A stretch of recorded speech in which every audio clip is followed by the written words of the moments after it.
Assalamualaikum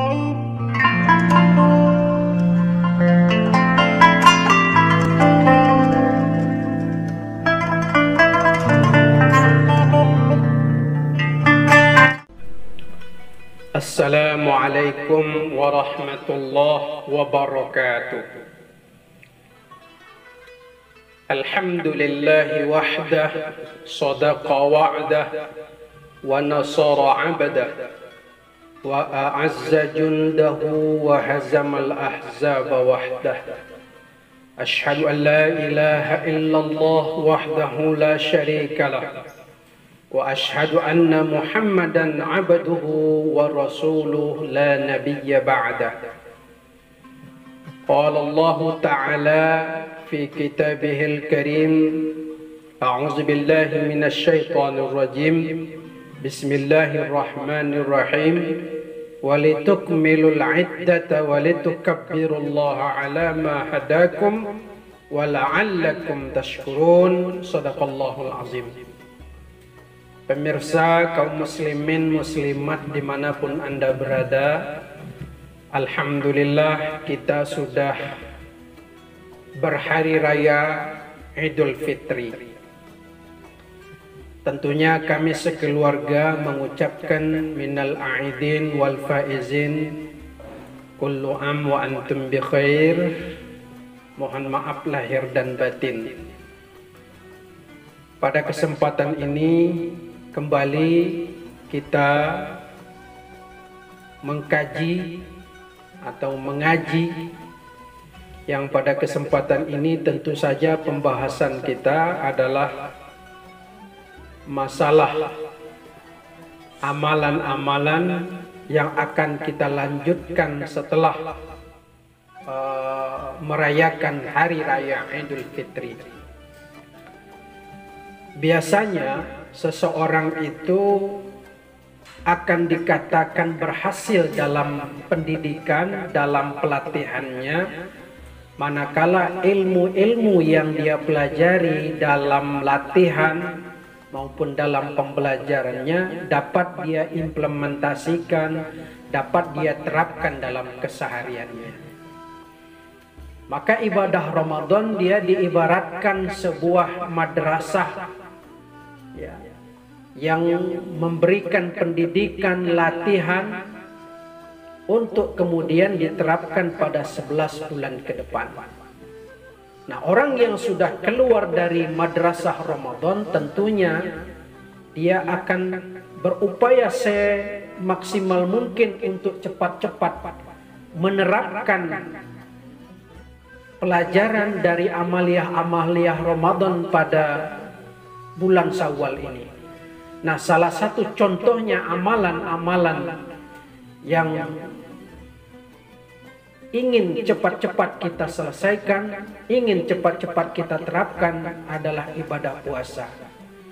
Kalau tadinya bulan Ramadan kita melakukan ibadah puasa selama 30 hari, maka setelah keluar dari Ramadan kita pun ingin cepat-cepat untuk menerapkan puasa itu sendiri.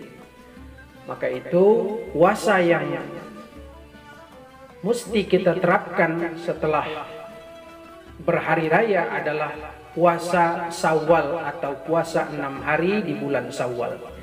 Kenapa? Karena ini adalah merupakan sunnah yang kita tidak mau ketinggalan, yang tidak mau kita melepaskannya begitu saja. Kenapa? Karena pahalanya yang luar biasa.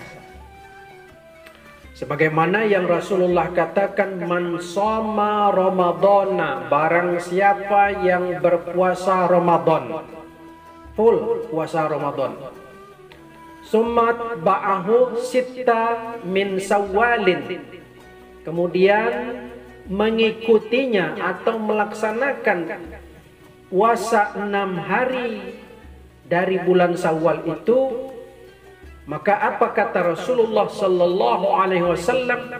Kana kasiyamid dahri, maka dia bagaikan orang berpuasa selama 1 tahun.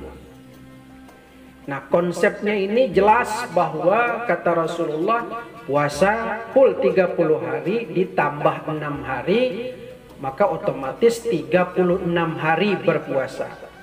Nah, puasa 36 hari ini sama dengan puasa setahun. Hitungannya bagaimana? Kan dalam setahun itu hitungan harinya sebanyak 360 hari. Sementara ibadah puasa 30 hari, satu hari dibalas dengan pahala puasa 10. 10 kali 30, 300. Tambah 6 hari, 10 kali 6, 60. Berarti 360 hari. Itu hitungannya. Maka genap 12 bulan. Ya. Maka pahalanya sama dengan puasa setahun. Maka itu kita tidak mau melepaskan kesempatan ini ya, untuk meraih puasa bagaikan puasa orang setahun itu. Nah, maka itu kepada kita semua, marilah kita manfaatkan 6 hari di dalam bulan Syawal ini untuk melakukan ibadah puasa 6 Syawal. 6 hari di bulan Syawal ini. Lalu bagaimana niatnya? Ya, niatnya nawaitu sauma ghodin. Sengaja aku puasa esok hari. An adai, tunai. Sunnatis syawalin, sunnah bulan Syawal lillahi ta'ala. Jadi sengaja aku puasa esok hari tunai sunnah bulan Syawal karena Allah Ta'ala. Jadi itu niatnya, lafaz daripada niatnya.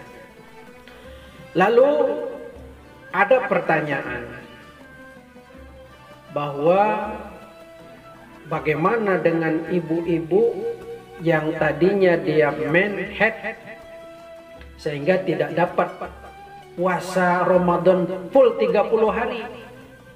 Nah, biasanya orang men atau head itu 7 hari, berarti kurang 7 hari puasanya. Nah, kalau dia puasa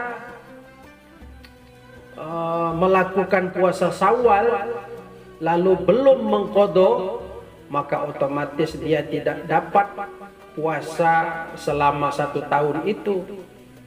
Ini pendapat dari berbagai pendapat ulama. Memang berbeda ini ulama ini. Apakah boleh menggabung niat puasa qadha bagi ibu-ibu yang hamil atau ibu-ibu yang men dengan puasa Syawal 6 hari itu, niatnya digabung saja jadi satu? Apakah boleh? Nah, ini terjadi khilaf pendapat ulama. Ada yang mengatakan boleh, ada yang mengatakan tidak boleh dengan berbagai konsekuensinya. Nah, ulama seperti Syekh Ali Jum'ah yang sekarang masih hidup, dia adalah mufti Mesir.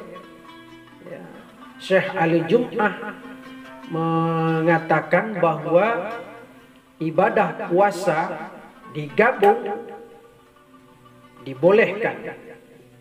Ya, dibolehkan, tapi kata Syekh Ali Jum'ah, dia hanya mendapatkan pahala puasa sunnahnya. Sebelum puasa wajibnya dibayar. Nah, jadi boleh saja menggabungkan niatnya, ya, tapi dia hanya mendapatkan pahala puasa 6-nya saja. Kenapa? Karena puasa yang 30 harinya belum dia dapatkan. Jadi pahala puasa selama 1 tahun dia tidak dapat. Jadi puasa 6 saja yang dia dapatkan pahalanya. Apabila ingin mendapatkan pahala puasa 1 tahun, dia harus selesaikan dulu. Dia harus mengqadha dulu puasa 6-nya itu, puasa wajibnya itu. Maka itu kalau ditanya mana yang didahulukan, puasa Syawal atau puasa qadha, maka jawaban mayoritas para ulama kita menyebutkan mesti membayar utang dulu, mesti mengqadha dulu. Sudah puasa, sudah diqadha puasa 6, baru dilanjutkan, sudah qadha puasa Ramadannya, baru dilanjutkan puasa 6, puasa Syawalnya. Nah, dengan demikian lengkaplah sudah dia berpuasa selama 36 hari, dan 36 hari itu hitungannya dikali 10 maka sebanyak 360 hari. Maka itu disebut puasa setahun. Saudara kaum muslimin rahimakumullah, dengan berbagai khilaf ulama ini tentu kita bisa mengambil pedoman bahwa mana yang kita yakini.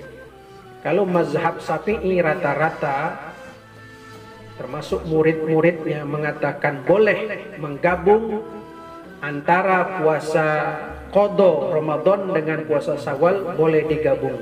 Sebagaimana yang diungkapkan oleh Ibnu Hajar Al-Haytami dan Imam Romli juga mengatakan boleh.